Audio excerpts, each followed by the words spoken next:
Sí, entonces ahora tenemos el placer de aprovechar la oportunidad de que nos viene a visitar. Nos va a dar una conferencia. Sí, Ricardo Uribe está en la Universidad de Dijon, de la Borgoña, en Dijon, ¿sí? Y periódicamente viene a visitarnos y siempre le sacamos una conferencia. Entonces ahora tocó esta que se llama Geometría de curvas equidistantes. Muchas gracias, Ricardo, bienvenido.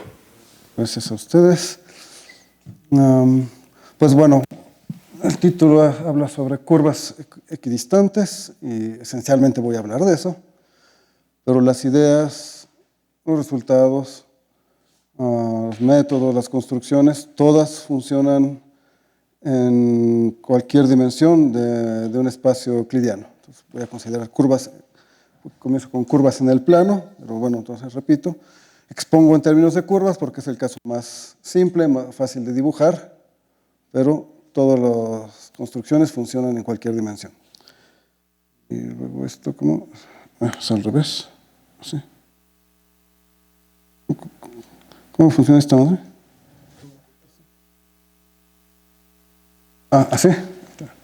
Anda, ahí está. Entonces, bueno, aquí hay un ejemplo de equidistantes. Comienzo con la... ¿Esto alumbra o no alumbra? ¿Cómo alumbra esta cosa?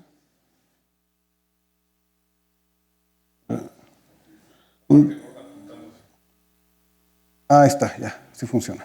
Entonces comienzo con una elipse y luego después de eso, pues para cada punto de la elipse trazo una normal de longitud dada. Ahí está el dibujo, en este caso es una cantidad pequeña, pero puede ser más grande.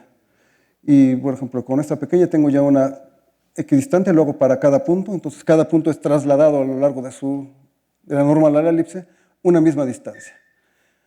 Y de hecho así es como se propagan las ondas generalmente en un medio homogéneo, como por ejemplo la superficie del agua.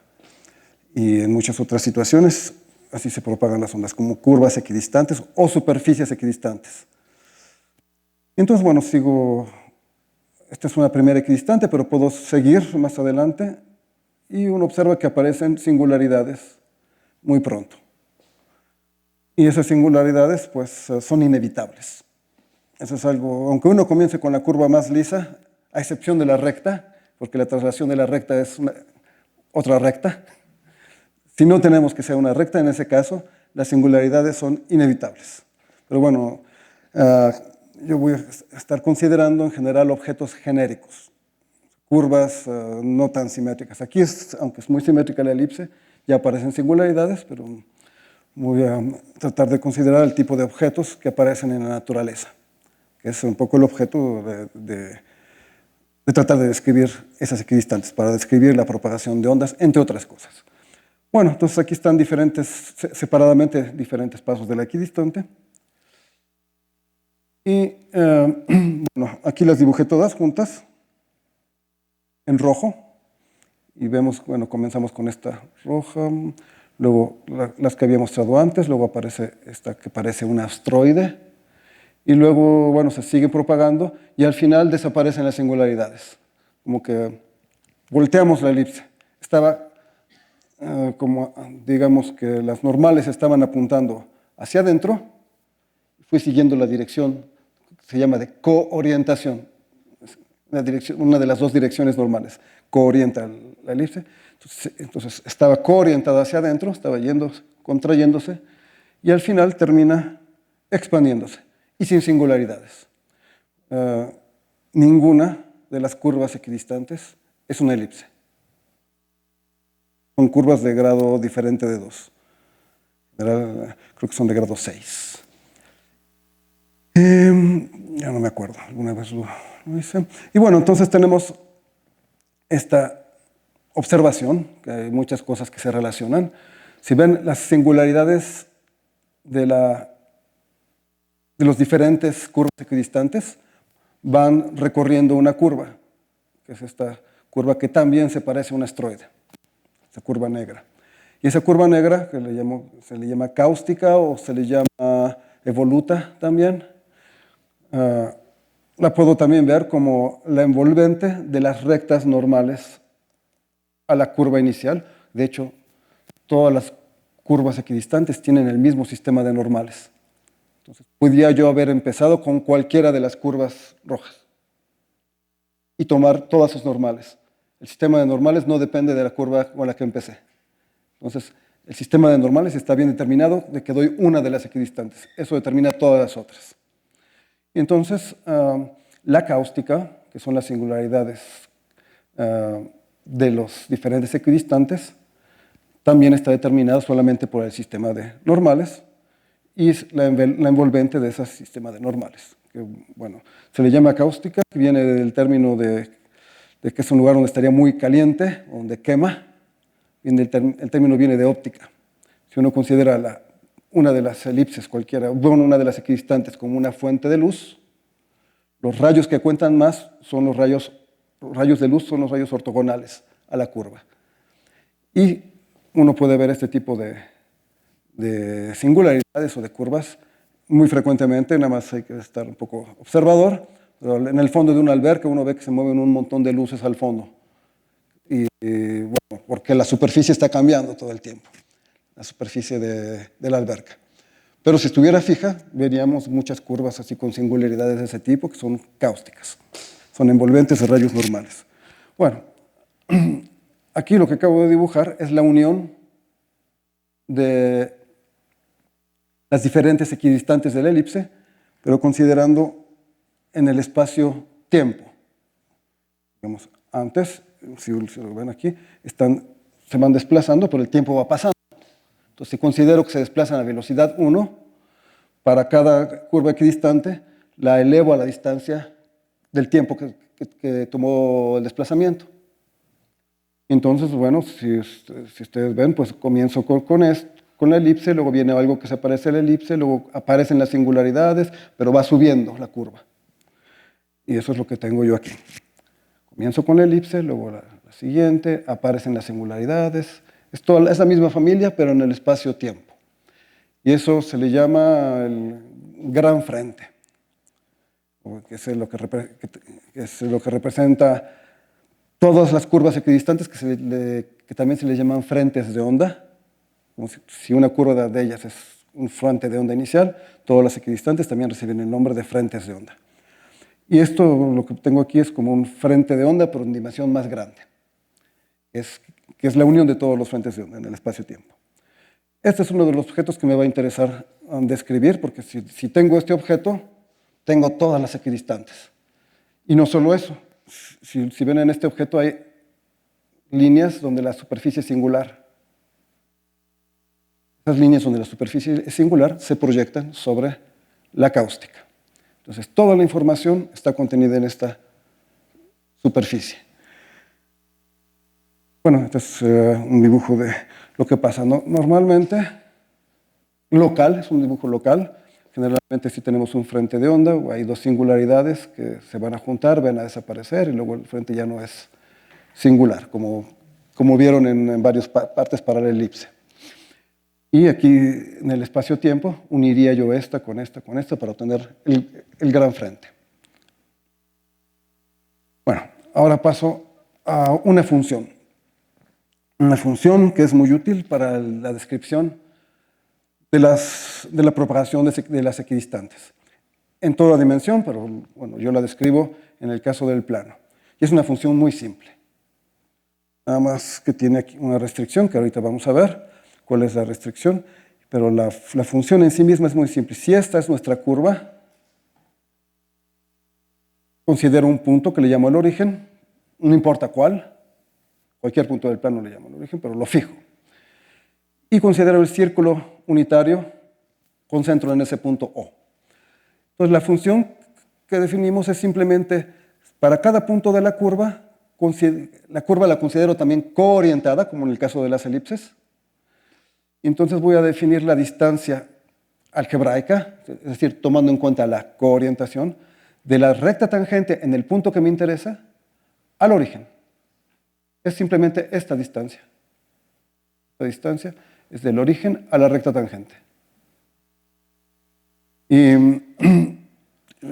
Y esa distancia pues la encuentro prolongando la dirección normal, como si lo ven es la misma dirección normal, hasta la recta tangente. Y la manera de calcularla es simplemente con el producto escalar. Si recuerdan la definición de producto escalar o las diferentes interpretaciones geométricas del producto escalar, aquí tengo un vector unitario y la proyección de este vector grande sobre el producto unitario, que me da la función que quiero, es simplemente el producto escalar de esos dos vectores, porque el pequeño es unitario. Entonces, bueno, producto escalar, aquí está escrito. H es producto escalar en el punto gamma de teta multiplicado por la normal en teta. Entonces, bueno, el ejemplo más simple de función soporte es el de un círculo con centro en A, B y de radio R. El círculo con centro A, B y de radio R, si ustedes tienen por ahí ese círculo puede ser parametrizado como A más R coseno de teta, esa primera coordenada, B más R seno de teta. ¿Están de acuerdo? Y la normal al círculo en cada punto está dada también por coseno teta seno teta, porque el radio del círculo es ortogonal al círculo. Entonces la normal sería seno teta seno teta. Entonces si hago el producto escalar de esto, ¿qué es lo que obtengo? No me equivoqué. Tengo R coseno cuadrado, R seno cuadrado, eso me da. ¿Vieron? ¿Cuánto? R. Y que lo tengo ahí. Y tengo A coseno de teta y B seno de teta.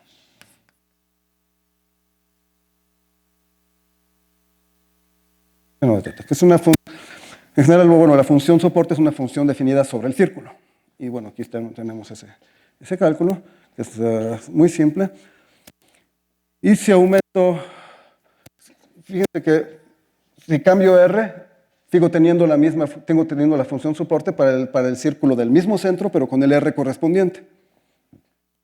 Esto ya me está describiendo las equidistantes del círculo, porque las equidistantes de un círculo cambian solamente cambiando el radio, dejando el centro fijo, ¿cierto? Y eso es lo que pasa aquí. Entonces aquí ya se ve esa propiedad, en este caso particular. Bueno, entonces aquí está la definición. Si tienen una función en el círculo, pues para una curva plana vamos a identificar el plano, para hacerlo más simple, porque estamos trabajando en el plano, vamos a identificar el plano de los números complejos con R2. En este caso, bueno, los cálculos se simplifican un montón. Entonces, bueno, vamos a considerar los vectores en el círculo unitario, simplemente se escriben de la forma exponencial y teta, donde teta es el ángulo definido por el vector unitario con el eje X. Y entonces vamos a ver qué es lo que tenemos ahí. Tendríamos, si tenemos una función soporte H, podemos reconstruir la curva escribiendo reconstrucción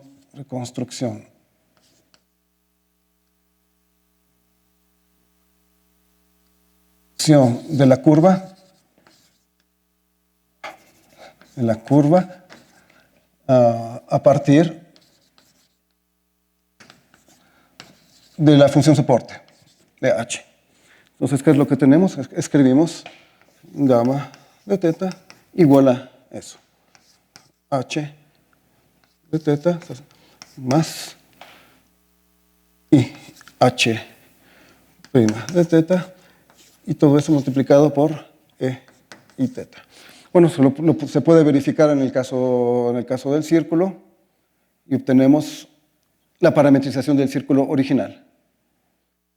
Pero bueno, lo vamos a verificar en otros ejemplos.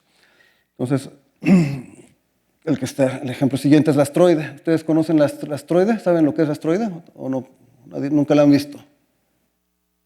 Bueno, se las presento. La astroide.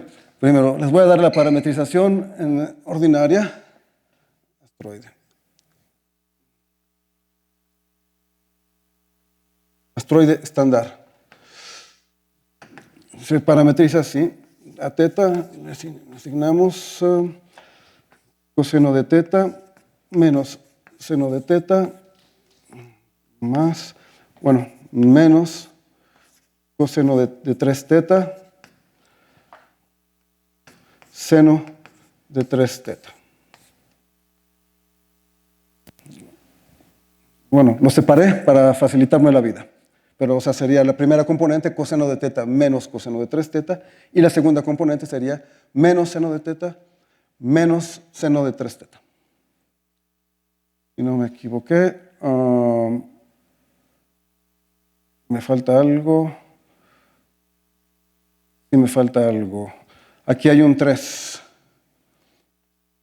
Aquí hay un 3. Menos 3. Así. Así queda. Bueno, esta me describe la astroide. ¿Qué cosa es la astroide? Es una curva que se obtiene haciendo rodar en un círculo. Voy a hacer rodar un disco cuyo radio es 1/4 de la talla del disco grande. Lo voy a hacer rodar sin resbalar. Yo creo que por lo menos han visto la cicloide ordinaria algunos. Es hacer rodar sobre el plano. Bueno, aquí vamos a hacer rodar, pero sobre el círculo. Entonces, si seguimos la trayectoria de un punto, por ejemplo, este punto inicial, como el radio es 1/4, el perímetro también. Entonces, si gira si este punto vuelve a regresar a tocar el círculo grande, debe estar en esta parte, porque aquí tenemos 1/4 del perímetro. Y cuando rueda, en diferentes posiciones, pues va a seguir una trayectoria así. Y bueno, si seguimos las diferentes partes, vamos a tener algo así y algo así. Entonces, y vuelve a seguir rodando y generando la misma curva, periódicamente. Esa es la astroide. Y esta es una parametrización. Pero bueno, para hacerlo más simple, aquí lo que tendría yo sería, si lo ven, pues coseno de teta, seno de teta. Tendríamos 3 veces E. Si lo pongo en términos de números complejos, ¿qué es lo que me queda aquí?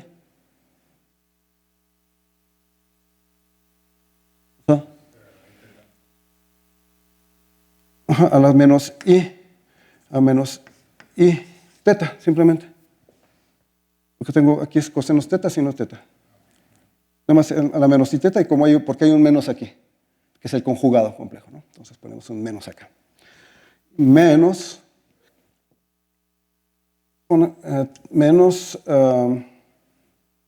exponencial de 3 I teta. Espero que no me equivoqué. Y eso sería, entonces, así, un tema de números complejos. Y ahora, si queremos calcular la función soporte de esta astroide, ¿qué es lo que haremos? Hacemos la misma cosa que allá. Bueno, una cosa que hay que verificar, pero se los dejo de tarea, que es muy simple. Toman la primera derivada. La primera derivada les da un vector tangente a la curva y pueden verificar que el vector normal a esta curva en cada punto es n de teta, es simplemente e y teta. Fácil de verificar. Y entonces calculemos la función soporte. ¿Qué es lo que obtenemos? Hacemos el mismo cálculo de allá y vamos a producto escalar, lo hicimos allá, pero aquí estamos con números complejos. Entonces, ¿cómo se hace el producto escalar con números complejos? Vamos a hacerlo aquí. Si tienen V igual a V1 más I de 2 W igual a W1 más I W2. El producto escalar, lo conocen bien, ¿verdad? Y ahora lo podemos expresar también como VW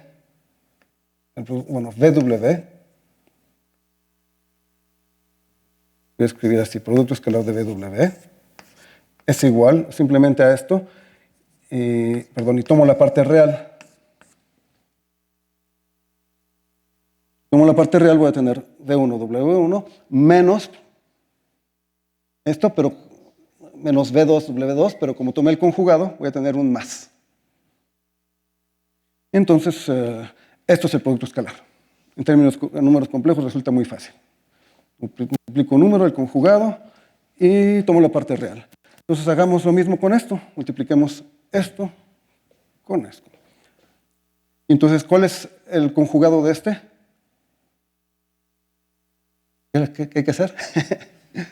Se le pone un menos, ¿no? Entonces, vamos a hacer el producto escalar de gamma de teta con n de teta va a ser igual a 3e menos i teta menos e i 3 teta multiplicado por el conjugado de esta, e menos i teta. Y entonces el resultado es 3 con i, y aquí tendría menos 2, ¿no es cierto? 3e a la menos 2 i teta menos, y aquí tendría más 2, más e a 2 i teta. Ese es el resultado. Y si no me equivoqué en los cálculos, ¿qué es lo que debería obtener aquí? Debo tomar la parte real, parte real de esto y la parte real, como lo escribí antes, la parte real de esto. Entonces, ¿cuál es la parte real de eso?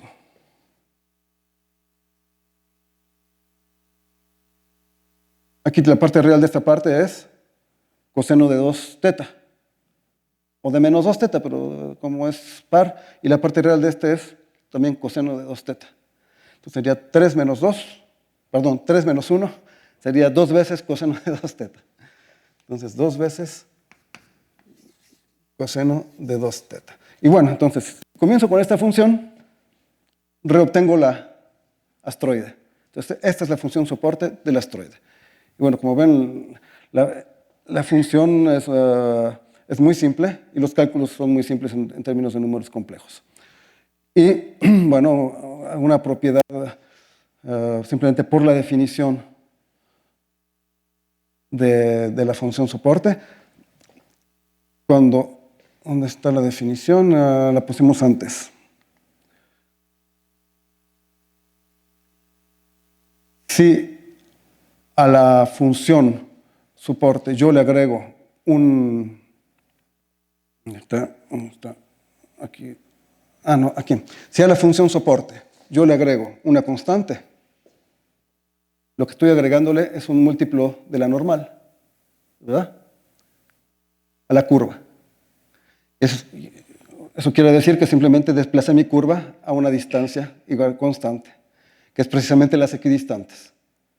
Entonces eso me dice que para describir todas las equidistantes, lo único que tengo que hacer es, una vez que tengo la función soporte, le puedo aumentar la constante que yo quiera y obtengo la curva equidistante a esa distancia.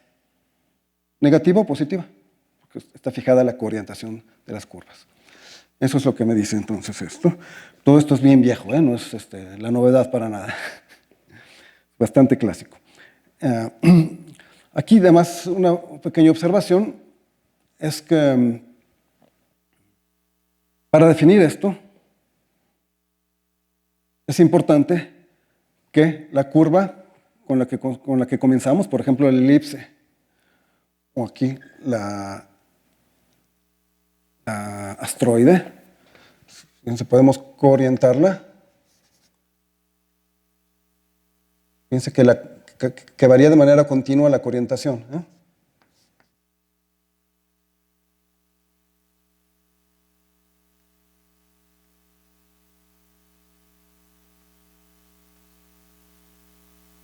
Pues regrese así. No hay ningún par de puntos que tengan normales paralelas. La normal varía de manera continua e incluso diferenciable. Aunque tengan estos puntos cuspidales, la normal varía de manera diferenciable. Y bueno, bueno, no es tan importante eso, pero varía de manera continua si quieren. Lo importante es que no tenemos dos puntos con normales paralelas. Esa es una condición muy importante porque si estamos definiendo la función como una función del círculo en el plano, bueno, una función del círculo en R, pero que a cada punto del círculo le estoy asociando una normal a la superficie. Si tuviera yo dos normales paralelas, misma dirección C, la misma dirección, tendría dos valores para la función. Entonces ya no sería una verdadera función. Sería una función multivaluada en algunas partes. Entonces, por eso, en general, en la teoría clásica de la función soporte y toda esta descripción de equidistantes, se prohíben curvas, bueno, estamos en el caso de curvas, que tengan inflexiones. Precisamente cuando pasamos por una inflexión, la normal regresa. Tenemos una inflexión. Teníamos esto. Y al momento de pasar por la inflexión, la normal comienza a regresar y en ese momento deja de ser algo inyectivo. En ese momento, entonces, la función soporte no es más una verdadera función. Pero bueno, a mí no me importa.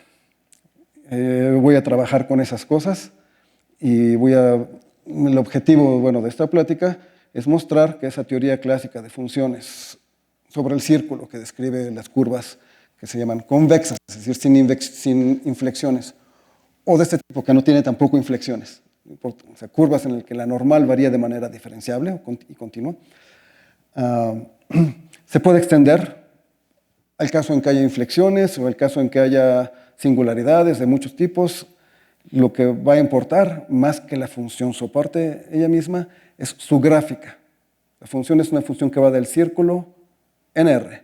Entonces su gráfica habita en el cilindro de radio 1.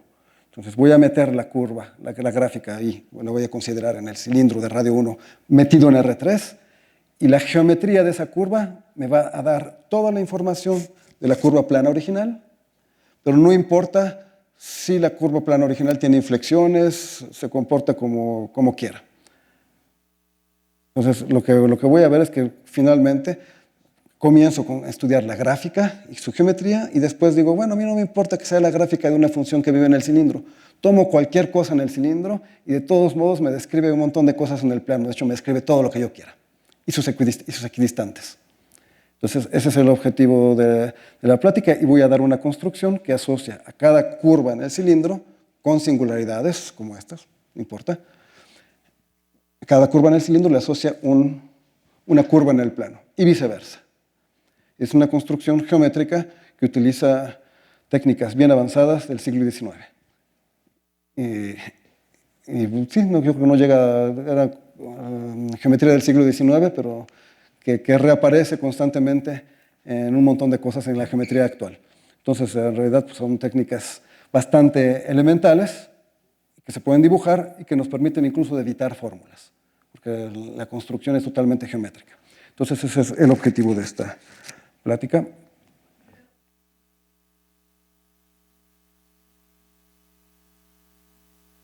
No. Ejemplo. Consideremos la función, en lugar de 2 coseno de 2 teta, consideremos 2 coseno de 3 teta. Se puede hacer el cálculo, de hecho se los dejo como un ejercicio porque es exactamente lo que hicimos, lo que acabamos de hacer aquí. Bueno, aquí fuimos en sentido inverso, pero con esta fórmula, reconstruyen. Entonces, con 2 coseno de 3 teta obtengo yo la deltoide. Para 2 coseno de 3 teta, voy a poner aquí así. H de teta igual a 2 teta, lo que obtengo es la deltoide, que es similar. En lugar de ser un radio un tercio, va a ser un radio un cuarto, va a ser radio un tercio. Y lo que obtengo entonces es algo así. Y claro,